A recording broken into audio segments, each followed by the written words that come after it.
Started as an effort by a charismatic preacher to build a new society, but it ended, of course, with the tragic deaths of more than 900 people. On November 18, 1978, deep in the dense jungle of Guyana, more than 900 men, women, and children lay dead in a clearing.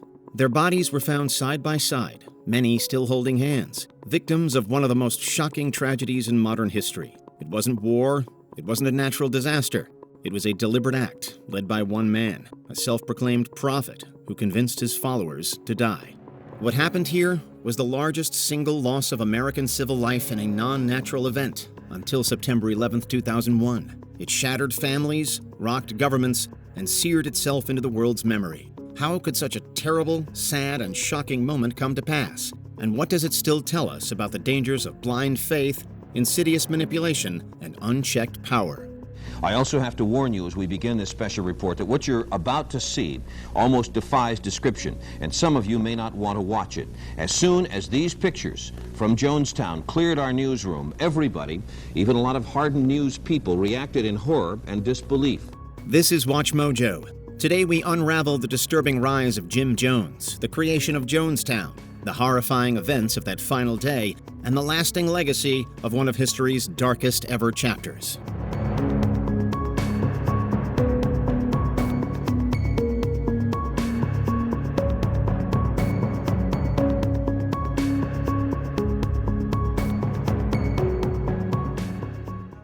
Jim Jones was born James Warren Jones on May 13, 1931, in the small town of Creede, Indiana.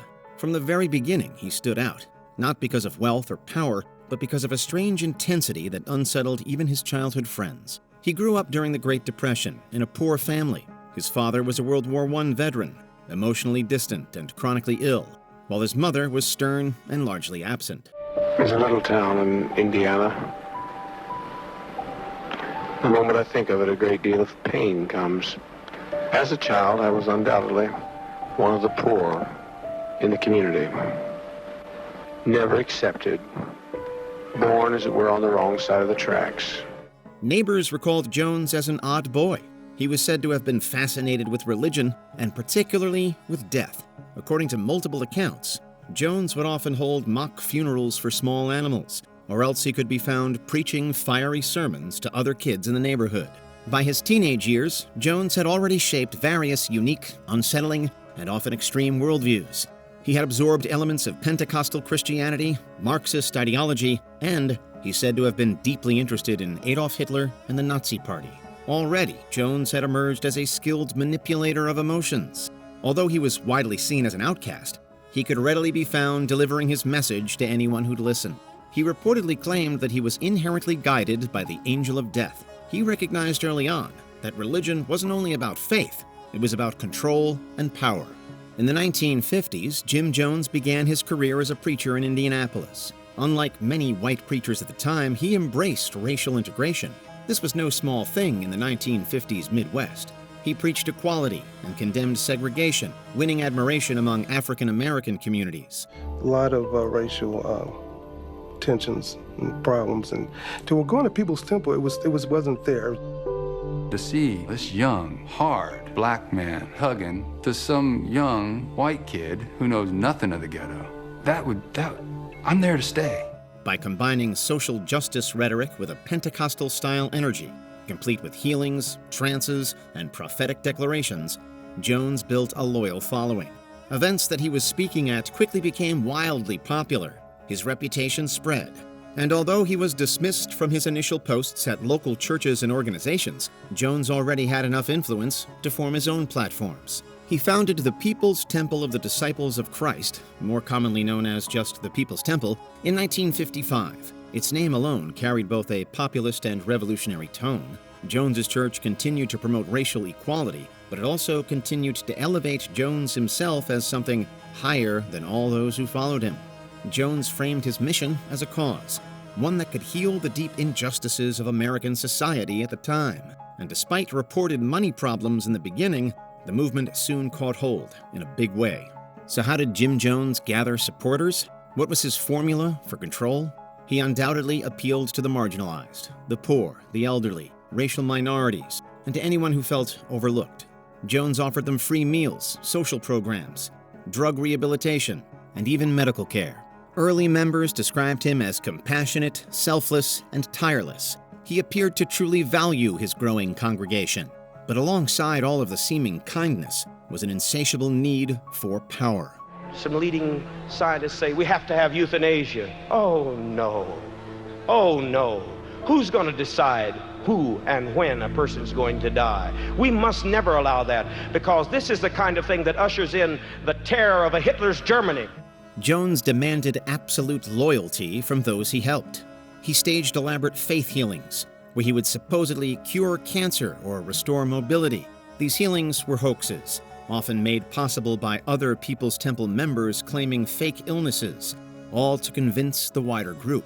Nevertheless, the stunts worked. People trusted in the divine connection that Jones seemingly had, and Jones himself became more and more accustomed to the big show, to the flamboyance of his act and the devotion of his audience. Jones also cleverly blended themes of Christianity with certain elements of socialism. His sermons railed against capitalism, racism, and corruption, while promising a utopian society where all members were equal. He used the language of both the Bible and Karl Marx, crafting a unique ideology that appealed to believers and radicals alike. As his following grew, however, so did his paranoia. Notably and disturbingly, Jones warned members about a coming nuclear apocalypse. Armageddon that would spring forth in a nuclear hell. We have to be prepared for that, but we also have to be prepared to go to other places in the world if a dictatorship takes over. He sowed fear, but also promised them an answer, insisting that only the People's Temple would survive as humanity's last refuge. Dissenters were shamed publicly. Members who questioned him faced manipulation, humiliation, and sometimes violence. Increasingly, Jones forced his fearful followers to toe the line. And when, in the mid-1960s, the People's Temple expanded out of the Midwest to the more progressive environments of Northern California, hundreds relocated, moving their lives away from home and into the unknown. In San Francisco, Jones walked in on a sort of a wild kind of party where there was a lot of new faces and new sources of power. And there was a sort of feeling that smaller groups, neighborhood groups, activist groups had a bigger chance. In cities like Ukiah, San Francisco, and Los Angeles, Jones built powerful networks. He formed alliances with local politicians, gave money to community programs, and mobilized temple members as prominent and influential figures in society. By the early 1970s, the People's Temple wasn't just a church, it was a political machine made up of thousands. It also had national recognition by this time, with the ever-present Jones gaining genuine legitimacy as a humanitarian leader. Jim Jones had political power that few people, let alone preachers, could have imagined.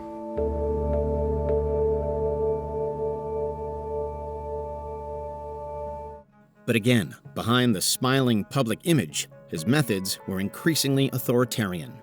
By this stage, his followers were signing over paychecks and property to Jones's church.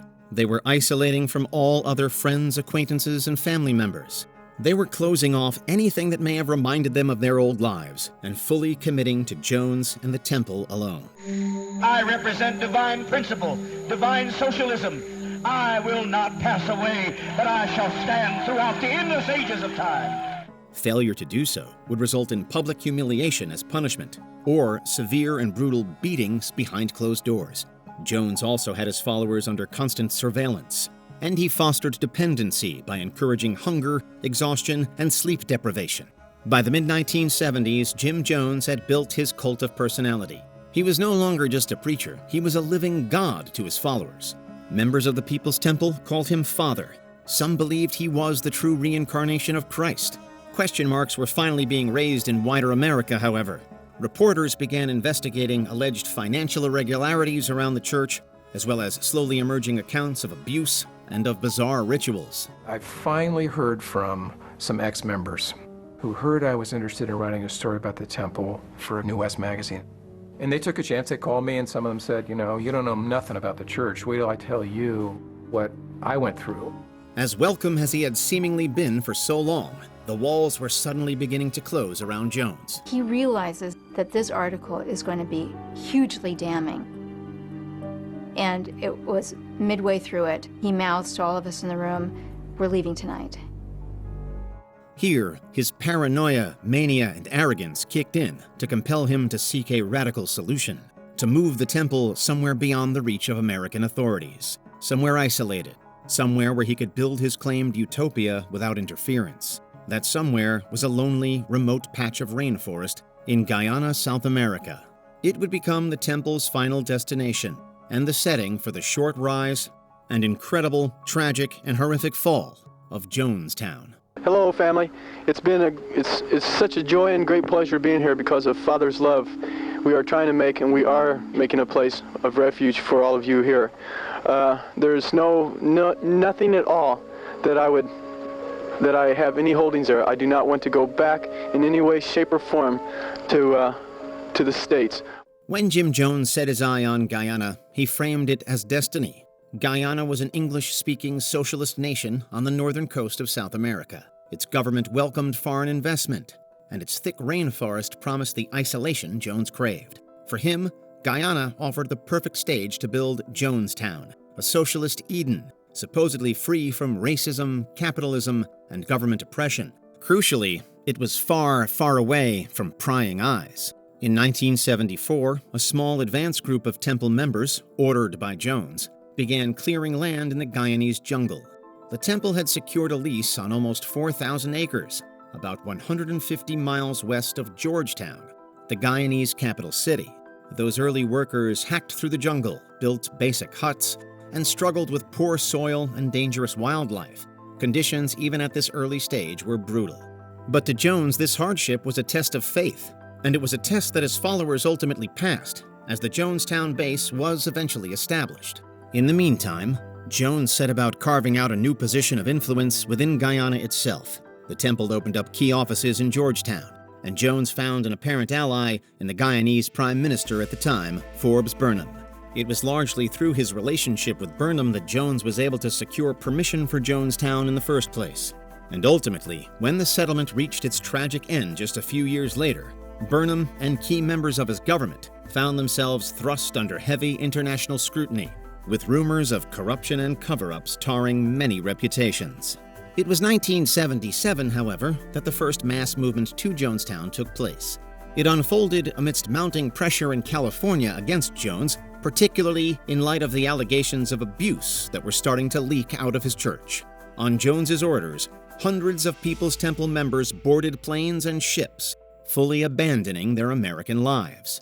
Families sold homes, left jobs, and signed over assets. They believed they were leaving behind a corrupt world and stepping into a socialist utopia. They trusted that their new lives would play out under fair, equal, and just conditions. These were the terms that Jones had long since promised them all. And the first impressions of Jonestown may have been generally positive. It was a settlement carved out of the wilderness. There were fields of crops, a semblance of school and medical facilities.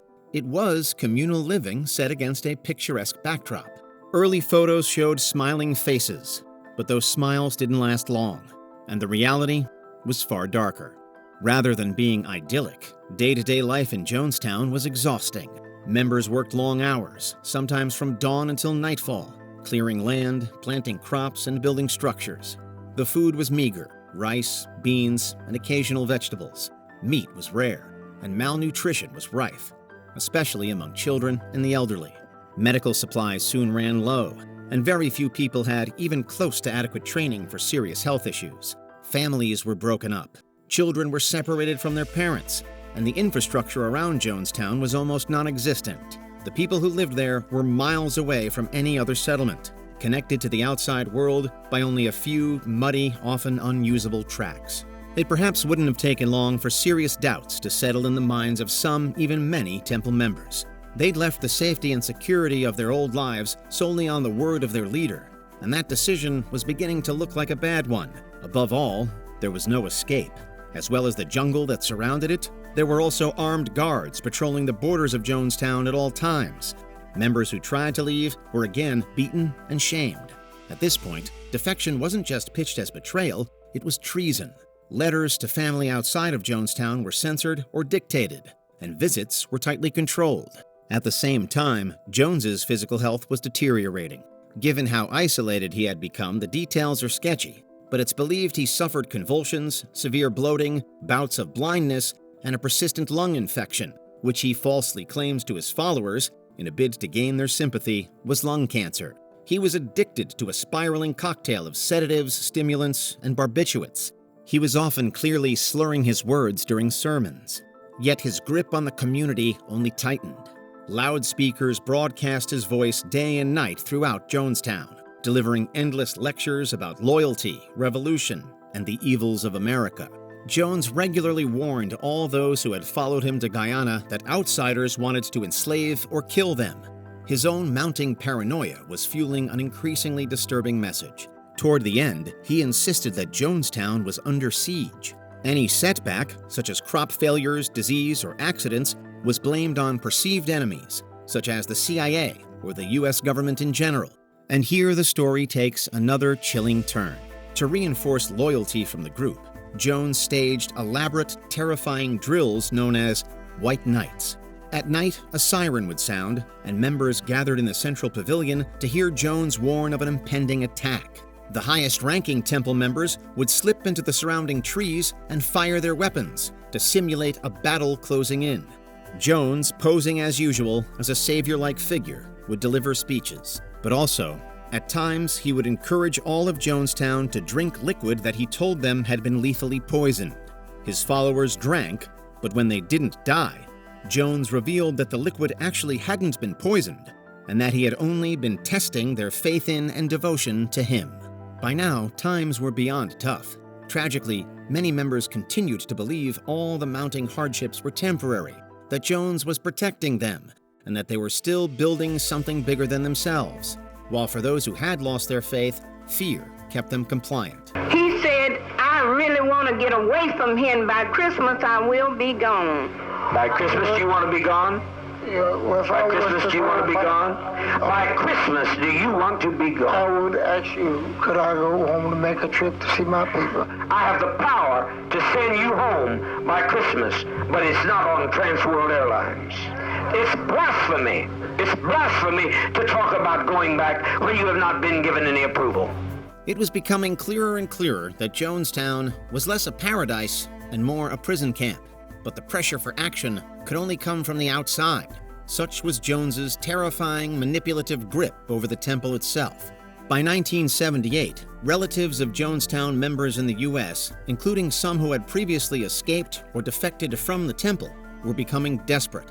They'd formed the Concerned Relatives Group in late '77 to lobby politicians to investigate. Stories of abuse, kidnappings, and human rights violations increasingly reached the press.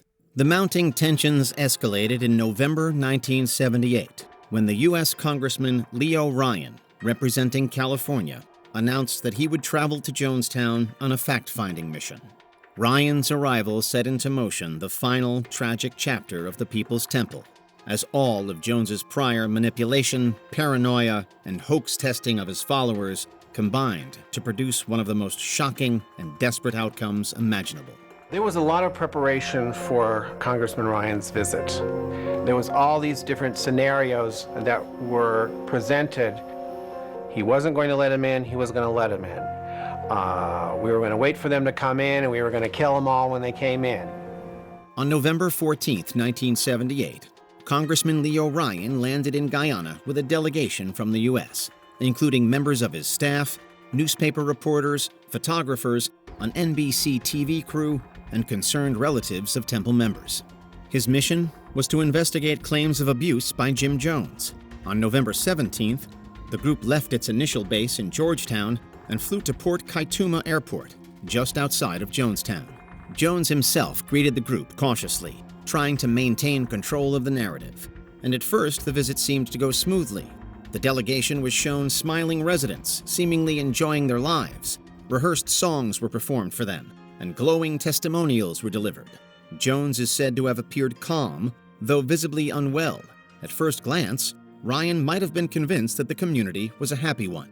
But cracks quickly appeared. During the visit, several temple members slipped notes to the delegation, begging for help to escape. One such message was passed by temple member Vernon Gosney to the NBC correspondent Don Harris. Last night, someone came and passed me this note. He's the one that I'm just talking about. This is the man that wants to leave his son here. Doesn't it concern you, though, that this man, for whatever reason, one of the people in your group... People play games, friend. They lie. What can I do about liars? Are you people going to leave us? I just beg you, please leave us. Congressman Ryan was quickly made aware, after which he announced that anyone who wished to leave Jonestown with him could do so. Unsurprisingly, the onlooking Jones was enraged, both by the apparent betrayal of him by his followers and by Ryan's uninvited bid to take control. Ryan's delegation spent the night back at the Kaituma airstrip, with Jones refusing to let them stay with the temple. They returned the following morning, however, on November 18th, to conduct interviews and identify any others who wished to leave. As the emotion and anger within Jonestown itself overspilled, one member attacked Ryan with a knife, a final act before his and his delegation's hurried retreat back again to the Kaituma airstrip. Although Ryan had promised to return to collect more over the following days, he took 14 defecting members with him out of Jonestown. The plan was that they were to board 2 planes to fly to freedom, but before they could leave, one Larry Layton, who had only been posing as a defector, opened fire, injured multiple people, and grounded one of the flights. More armed temple members then ambushed the escapees on the tarmac. In a devastating burst of chaos, Leo Ryan was brutally gunned down. 3 journalists, including the NBC reporter Don Harris, were also killed, and one defector was shot dead in the melee. Several others were badly injured, with survivors scrambling out of the planes and fleeing into the only shelter that was available to them, the sprawling surrounding jungle. Back in Jonestown, word spread quickly. Jones knew that the attack meant the U.S. government would retaliate. He understood that his plans, whatever they had been, were unraveling. He knew that his time was up, but there was still time left for him to conduct one last appalling act. Earlier that same day, he had already set into motion preparations for one final white night. So they'll pay for this. They brought this upon us. If we can't live in peace, then let's die in peace. On the evening of November 18th, over 900 temple members gathered in the Jonestown pavilion. Jones announced that Leo Ryan's murder had sealed their fate. He told them there was no hope of survival, no escape, and that the honorable choice was to die together.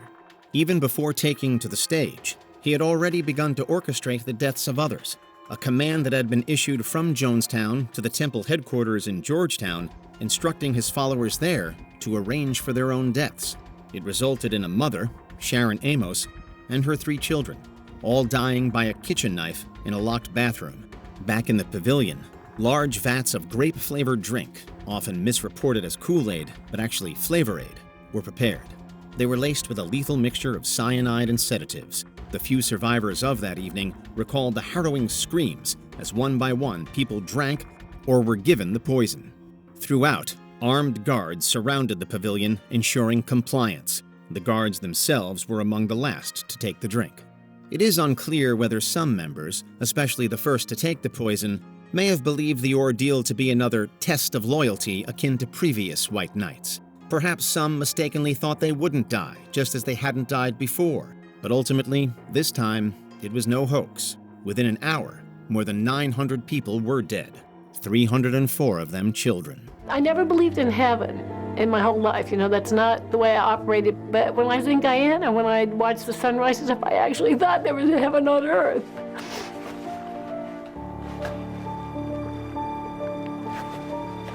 And now I can't believe in heaven anymore.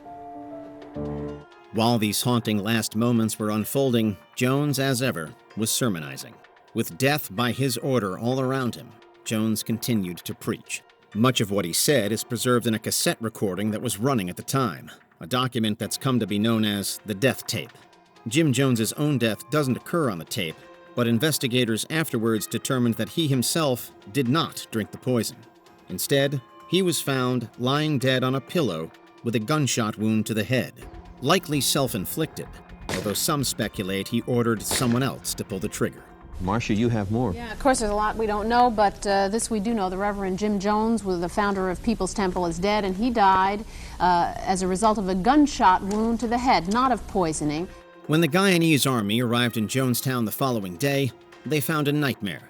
Bodies were sprawled across the ground at a scale that was overwhelming. It took months to determine what had really happened. Perhaps even now, decades later, it's impossible to truly compute the tragedy, to truly understand how hundreds of people could follow one man to such a terrible end. In the immediate aftermath, news of Jonestown stunned the world. The images broadcast on television were unprecedented.